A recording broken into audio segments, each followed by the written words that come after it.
ಎಲ್ರಿಗೂ ನಮಸ್ತೆ. Welcome to my YouTube channel. ಇವತ್ತಿನ ವಿಡಿಯೋದಲ್ಲಿ ಅಕ್ಕಿ ಬೇಳೆನ ನೆನೆಸ್ದೆ ಕೇವಲ ಒಂದು 10 ನಿಮಿಷದಲ್ಲಿ ಸೂಪರ್ ಸಾಫ್ಟ್ ಆಗಿರುವಂತಹ ಇಡ್ಲಿ ರೆಸಿಪಿನ ಯಾವ ರೀತಿ ಮಾಡ್ಕೋಬೋದು ಅಂತ ತಿಳಿಸ್ಕೊಡ್ತಾ ಇದ್ದೀನಿ. ಒಂದ್ಸಲ ಈ ವಿಧಾನದಲ್ಲಿ ಇಡ್ಲಿ ರೆಸಿಪಿನ ಟ್ರೈ ಮಾಡಿ ನೋಡಿ. ಬನ್ನಿ ಯಾವ ರೀತಿ ಮಾಡೋದು ಅಂತ ನೋಡ್ಕೊಳ್ಳೋಣ. ಇನ್ಸ್ಟೆಂಟಾಗಿ ಇಡ್ಲಿನ ಮಾಡಲಿಕ್ಕೆ ಮೊದಲು ಒಂದು ಬೌಲ್ಗೆ 1 ಕಪ್ನಲ್ಲಿ ಅಳತೆ ಮಾಡಿಕೊಂಡು 2 ಕಪ್ ಆಗೋಷ್ಟು ನಾನಿಲ್ಲಿ ಮಂಡಕ್ಕಿನ ಸೇರಿಸ್ಕೊಳ್ತಾ ಇದ್ದೀನಿ.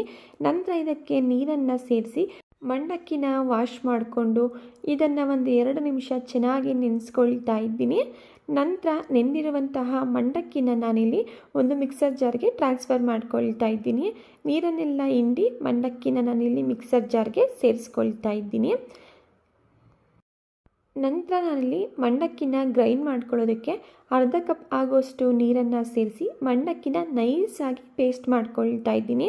ನೋಡಿ, ಈ ರೀತಿ ನಾನು ಮಂಡಕ್ಕಿನ ನೈಸಾಗಿ ಪೇಸ್ಟ್ ಮಾಡಿಕೊಂಡು ಬೌಲ್ಗೆ ಟ್ರಾನ್ಸ್ಫರ್ ಮಾಡಿ ಇಟ್ಕೊಳ್ತಾ ಇದ್ದೀನಿ. ನೀವಿಲ್ಲಿ ನೋಡ್ತಾ ಇರ್ಬೋದಲ್ಲ, ಸ್ವಲ್ಪನೂ ಕೂಡ ಗಂಟಿರಬಾರ್ದು, ಆ ರೀತಿ ಮಂಡಕ್ಕಿನ ನೈಸಾಗಿ ಪೇಸ್ಟ್ ಮಾಡ್ಕೋಬೇಕಾಗುತ್ತೆ. ನಂತರ ನಾನು ಇದಕ್ಕೆ 1 ಕಪ್ ಆಗೋಷ್ಟು ಮೀಡಿಯಮ್ ಸೈಜ್ ರವೆನ ಸೇರಿಸ್ಕೊಳ್ತಾ ಇದ್ದೀನಿ. ಅದೇ ಕಪ್ನಲ್ಲಿ 1 ಕಪ್ ಆಗೋಷ್ಟು ಮೊಸರನ್ನ ಸೇರಿಸಿ ಮಿಕ್ಸ್ ಮಾಡ್ಕೊಳ್ತಾ ಇದ್ದೀನಿ. ಮೊದಲು ನಾನಿಲ್ಲಿ ಯಾವುದೇ ರೀತಿಯ ನೀರನ್ನು ಸೇರಿಸ್ತಾ ಇಲ್ಲ, ಹಾಗೆ ಮಿಕ್ಸ್ ಮಾಡಿಕೊಂಡು ನಂತರ ನಾನು ಇಡ್ಲಿ ಬ್ಯಾಟರ್ ಕನ್ಸಿಸ್ಟೆನ್ಸಿನ ನೋಡಿಕೊಂಡು ನೀರನ್ನು ಸೇರಿಸ್ಕೊಳ್ತಾ ಇದ್ದೀನಿ. ಈಗ 1 ಕಪ್ ಆಗೋಷ್ಟು ನೀರನ್ನು ಸೇರಿಸಿ ಮಿಕ್ಸ್ ಮಾಡ್ಕೊಳ್ತಾ ಇದ್ದೀನಿ. ಒಂದೇ ಸಲ ಜಾಸ್ತಿ ನೀರನ್ನು ಸೇರಿಸ್ಕೊಳ್ಳೋದಕ್ಕೆ ಹೋಗಬಾರ್ದು. ಈ ರೀತಿ ಸ್ವಲ್ಪ ನೀರನ್ನು ಸೇರಿಸಿ ಮಿಕ್ಸ್ ಮಾಡ್ಕೋಬೇಕಾಗುತ್ತೆ. ನೋಡಿ, ನಾನಿಲ್ಲಿ 1 ಗಂಟಿಲ್ಲದೆ ಇರೋ ರೀತಿ ಮಿಕ್ಸ್ ಮಾಡಿಕೊಂಡು ಇದನ್ನು ಒಂದು 10 ನಿಮಿಷಗಳ ಕಾಲ ಮುಚ್ಚಿಡೋಣ. ಈಗ 10 ನಿಮಿಷ ಆಗಿದೆ. ನಾವಿಲ್ಲಿ ಸೇರಿಸಿರುವಂತಹ ರವೆ ಎಲ್ಲ ಚೆನ್ನಾಗಿ ಉಬ್ಬಿದೆ. ಈಗ ಇದಕ್ಕೆ ಅರ್ಧ ಟೀ ಸ್ಪೂನ್ ಆಗೋಷ್ಟು ನಾನಿಲ್ಲಿ ಈನೋ ಪೌಡರ್ನ ಸೇರಿಸ್ಕೊಳ್ತಾ ಇದ್ದೀನಿ. ಈನೋ ಪೌಡರ್ ಬದಲಾಗಿ ನೀವು ನಾರ್ಮಲ್ ಕುಕ್ಕಿಂಗ್ ಸೋಡನ್ನ ಸೇರಿಸ್ಕೋಬೋದು. ನಾವು ಇನ್ಸ್ಟೆಂಟಾಗಿ ಮಾಡ್ತಿರೋದ್ರಿಂದ ಕುಕ್ಕಿಂಗ್ ಸೋಡನ್ನ ಸೇರಿಸ್ಕೋಬೇಕಾಗುತ್ತೆ.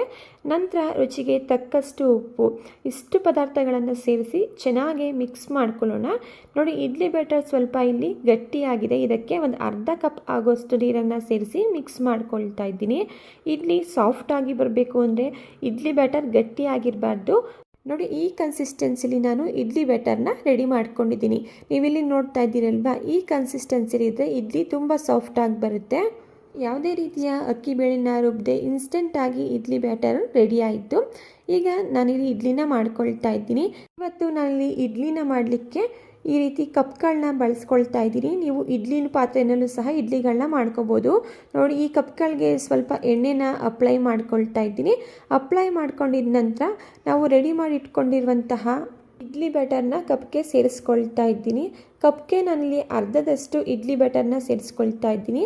ಇಡ್ಲಿ ಬೆಂದು ಉಬ್ಬುತ್ತೆ, ಅದನ್ನು ನಾನಿಲ್ಲಿ ಅರ್ಧ ಕಪ್ ಆಗುವಷ್ಟು ಇಡ್ಲಿ ಬ್ಯಾಟರ್ನ ಸೇರಿಸಿ ರೆಡಿ ಮಾಡ್ಕೊಳ್ತಾ ಇದ್ದೀನಿ. ಇಡ್ಲಿನ ಬೇಯಿಸಲಿಕ್ಕೆ ನಾನಿಲ್ಲಿ ಗ್ಯಾಸ್ ಸ್ಟವ್ನ ಆನ್ ಮಾಡಿ ಒಂದು ಬಾಣಲಿನ ಇಟ್ಟು ಬಾಣಲಿಗೆ ಸ್ವಲ್ಪ ನೀರನ್ನು ಸೇರಿಸಿ ಈ ರೀತಿ ಒಂದು ಸ್ಟ್ಯಾಂಡನ್ನು ಸೇರಿಸ್ಕೊಂಡಿದ್ದೀನಿ. ನಾನಿವತ್ತು ಕಪ್ ಇಡ್ಲಿ ಮಾಡ್ತಿರೋದ್ರಿಂದ ಈ ರೀತಿ ಇಡ್ಲಿನ ಬೇಯಿಸ್ಕೊಳ್ತಾ ಇದ್ದೀನಿ. ನೀವು ನಾರ್ಮಲ್ಲಾಗಿ ಇಡ್ಲಿ ಪಾತ್ರೆನಲ್ಲೂ ಸಹ ಮಾಡ್ಕೋಬೋದು. ನಂತರ ಇದಕ್ಕೆ ಒಂದು ಪ್ಲೇಟನ್ನು ಈ ರೀತಿ ಸೆಟಪ್ ಮಾಡಿಕೊಂಡು ಇಡ್ಲಿನ ಬೇಯಿಸಲಿಕ್ಕೆ ರೆಡಿ ಮಾಡಿಟ್ಕೊಂಡಿರುವಂತಹ ಬೌಲ್ಗಳನ್ನ ಈ ರೀತಿ ಜೋಡಿಸ್ಕೊಳ್ತಾ ಇದ್ದೀನಿ. ನಂತರ ಒಂದು ಲಿಡ್ಡನ್ನು ಕ್ಲೋಸ್ ಮಾಡಿ ಮೀಡಿಯಂ ಫ್ಲೇಮಲ್ಲಿ 10 ನಿಮಿಷಗಳ ಕಾಲ ಇಡ್ಲಿ ಚೆನ್ನಾಗಿ ಬೇಯೋವರೆಗೂ ಇದನ್ನು ಬೇಯಿಸ್ಕೋಬೇಕಾಗುತ್ತೆ.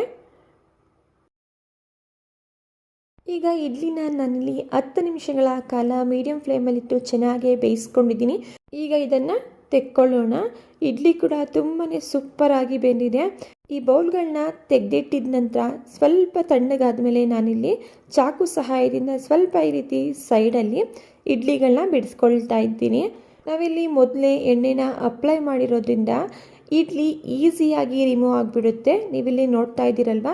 ಈಗ ರೆಡಿಯಾಗಿರುವಂತಹ ಇಡ್ಲಿನ ನಾನಿಲ್ಲಿ ಒಂದು ಪ್ಲೇಟ್ಗೆ ಸರ್ವ್ ಮಾಡ್ಕೊಳ್ತಾ ಇದ್ದೀನಿ. ಇಡ್ಲಿ ಜೊತೆ ಬೆಸ್ಟ್ ಕಾಂಬಿನೇಷನ್ ಆಗಿ ನಾನು ಇವತ್ತು ತೆಂಗಿನಕಾಯಿ ಚಟ್ನಿನ ರೆಡಿ ಮಾಡ್ಕೊಂಡಿದ್ದೆ. ನೀವಿಲ್ಲಿ ನೋಡ್ಬೋದು ಇಡ್ಲಿ ಕೂಡ ಎಷ್ಟು ಸಾಫ್ಟಾಗಿ ಪರ್ಫೆಕ್ಟಾಗಿ ಬೆಂದಿದೆ ಅಂತೇಳಿ. ಬೆಳಗಿನ ಲಂಚ್ ಬಾಕ್ಸ್ ಹಾಗೂ ಬ್ರೇಕ್ಫಾಸ್ಟ್ಗೆ ಕೇವಲ ಒಂದು 10 ನಿಮಿಷದಲ್ಲಿ ಪಟ್ಟಂತ ಮಾಡ್ಕೋಬೋದಂತಾದ ರೆಸಿಪಿ ಇದು. ಮಿಸ್ ಮಾಡದೆ ಒಂದ್ಸಲ ಟ್ರೈ ಮಾಡಿ ನೋಡಿ. ಇಡ್ಲಿ ಕೂಡ ತುಂಬಾ ಸಾಫ್ಟಾಗಿ ಹಾಗೂ ಪಫಿಯಾಗಿ ಬಂದಿರುತ್ತೆ.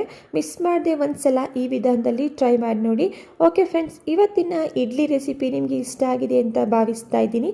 ಇಷ್ಟ ಆಗಿದ್ರೆ ದಯವಿಟ್ಟು ಚಾನಲ್ನ ಸಬ್ಸ್ಕ್ರೈಬ್ ಮಾಡಿಕೊಂಡು ಚಾನಲ್ಗೆ ಸಪೋರ್ಟ್ ಮಾಡಿ. Thank you for watching.